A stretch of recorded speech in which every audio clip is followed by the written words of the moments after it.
தினம் ஒரு தியானம். என் நெருக்கத்திலே கர்த்தரை நோக்கி கூப்பிட்டேன், அவர் எனக்கு செவி கொடுத்தார். சங்கீதம் 120 வசனம் 1. எனக்கு உண்டான நெருக்கத்திலே கர்த்தரை நோக்கி கூப்பிட்டு என் தேவனை நோக்கி அபயமிட்டேன்.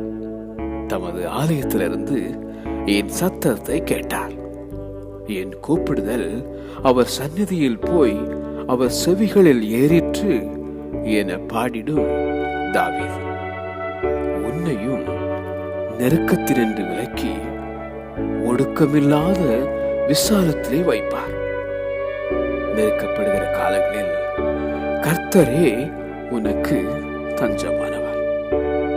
நாங்கள் எப்பக்கத்திலும் நெருக்கப்பட்டும் ஒடுங்கி போகிறதில்லை என்கிறார் அப்போஸ்தலனாகிய பவுல்.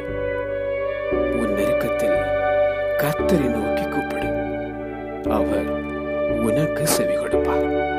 உன் நெருக்கத்தில் கர்த்தரை நோக்கி கூப்பிடு, அவர் உனக்கு செவி கொடுப்பார். ஆமென்.